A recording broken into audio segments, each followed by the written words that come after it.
Assalamualaikum warahmatullahi wabarakatuh. Selamat jumpa kembali para netizen dan para penonton dimanapun Anda berada. Pertama, saya ucapkan terima kasih kepada Anda yang telah melakukan like, comment, dan share.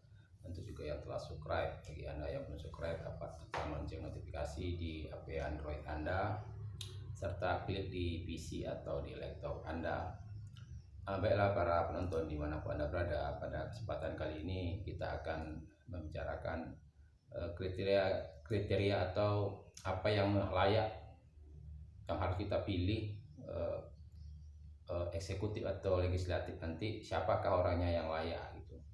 Maksudnya yang layak itu secara ilmu pengetahuan gitu ya. Jadi kita di sini bicara secara ilmunya, bagaimana kita bisa memilih para eksekutif dan legislatif ini yang bisa membangun atau memajukan masyarakat setempat atau masyarakat Indonesia secara umum gitu.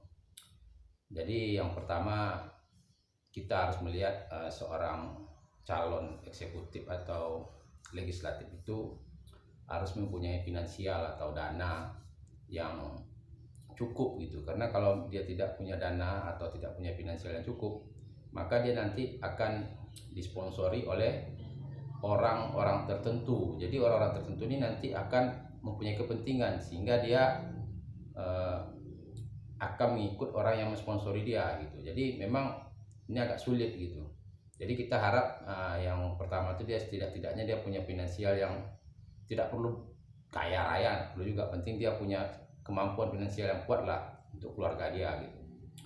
Yang kedua, dia tuh harus mempunyai kualitas. Kualitas ini mungkin tingkat kecerdasan dia, cara pemikiran dia, cara pandang dia, visi dan misi dia, yang bisa membuat suatu daerah atau suatu tempat itu menjadi lebih baik gitu. Jangan makin merosot, karena pemimpin ini menentukan maju atau tidaknya suatu daerah tersebut, apalagi yang skalanya sifatnya nasional gitu. Yang ketiga, dia harus mempunyai popularitas juga. Kalau dia punya ekonominya bagus, dia tingkat kecerdasannya bagus, tapi dia tidak punya popularitas, jadi sulit juga dia harus untuk maju gitu. Jadi popularitas ini salah satu syarat juga untuk bisa menjadi seorang anggota legislatif atau menjadi seorang eksekutif. Karena kita pemilihan kita secara langsung, one man one vote, jadi satu orang satu suara. Jadi kalau dia tidak mempunyai popularitas, nanti dia akan menggunakan cara-cara yang lain, mungkin secara berbagai cara yang lain, itu misalnya dia menggunakan dana yang banyak untuk meningkatkan popularitas. Ini bahaya juga, nanti dia akan mencari juga keuntungan setelah dia nanti berada di posisi yang dia inginkan gitu. Jadi memang untuk menjadi seorang eksekutif dan legislatif ini persyaratannya itu agak banyak gitu, banyak dan sulit gitu. Tapi harus dimiliki oleh orang-orang tersebut. Yang keempat itu dia tidak cacat moral atau cacat hukum. Nah, jadi walaupun dia punya ekonominya kuat, punya kecerdasan, mempunyai popularitas bagus, tapi cacat moral, cacat politik. Nah, ini perlu kita cermati. Mungkin kalau dia udah punya cacat moral dan cacat politik ini agak sulit, karena mungkin nanti dia berbuat lagi gitu. Memang ini hukum masyarakat ini harus kita tegakkan juga, walaupun aparat negara tidak mampu, karena dia mungkin ya tidak bisa dibuktikan. Tetapi kalau masyarakat tuh tahu dia sudah melanggar etika seperti itu, ya kita harus lihat orang seperti ini tidak layak untuk menjadi legislatif ataupun eksekutif.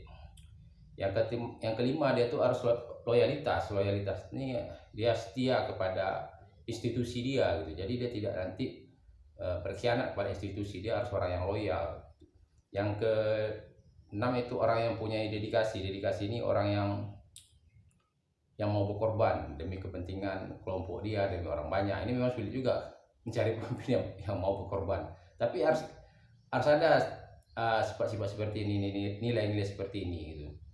Yang ketujuh, ya dia harus kooperatif di sini, mau bekerjasama baik dia sebelum menjabat ataupun setelah dia menjabat. Jadi kalau dia tidak kooperatif, kan kadang orang ini sebelum menjabat ini dia sangat baik, sangat perhatian, dia memiliki nilai-nilai yang bagus, nanti setelah menjabat dia berubah. Ini banyak yang terjadi di lapangan seperti itu. Jadi kita harus bisa mencermati atau bisa untuk menilai dan memilah-milah masalah gitu. Jangan kita asal pilih-pilih aja gitu. Memang eh, ada bantuan dari dia segala macam, itu silakan aja. Misalnya dia ada memperhatikan suatu organisasi, itu bagus juga. Tapi kalau nanti dia tidak ada lagi kooperasi itu kerjasama sama kita, istilahnya sifatnya membangun, maka ya kita sia-sia juga. Jadi karena nanti orang tuh akan seenak dia gitu. Jadi kita perlu di sini mencari anggota legislatif dan anggota eksekutif itu adalah orang yang mempunyai jiwa untuk bekerja sama. Bekerja sama di sini artinya yang sifatnya membangun, ya, baik itu masyarakat sendiri, baik itu negara, baik itu lingkungan. Jadi yang sifatnya yang positif gitu. Jadi kalau kita perhatikan ada 7 yang harus kita perhatikan untuk memilih calon atau nanti eksekutif juga, legislatif dan eksekutif. Yang pertama finansial, yang kedua kualitas, yang ketiga popularitas, empat tidak cacat moral dan tidak cacat hukum, yang kelima loyalitas, yang keenam dedikasi, dan yang ketujuh kooperatif atau bisa bekerja sama. Ya, jadi bagi bapak-bapak, bagi saudara-saudara, bagi penonton siapapun yang punya nilai tambah yang lainnya boleh ditulis di kolom komentar. Memang untuk mendapatkan nilai yang ketujuh ini bagi seseorang itu agak sulit gitu. Tetapi apa hal yang bisa dia miliki gitu. Kalau dia memiliki ketujuh-tujuhnya ya bagus sama sekali. Tapi kalau dia tidak bisa memiliki yang ketujuh-tujuh ini, ya berapa yang dia bisa gitu. Karena walau bagaimanapun para pemimpin ini harus kita pilih. Walaupun bagaimana yang terbaik di antara yang terburuk itu tetap pemimpin kita. Kita harus tetap mengikuti juga aturan, karena kalau negara atau suatu daerah itu tidak ada pemimpin lebih kacau lagi gitu. Jadi kita harus selektif, harus hati-hati, harus memperhatikan juga nilai-nilai yang akan terjadi setelah dia duduk sebagai anggota legislatif ataupun eksekutif.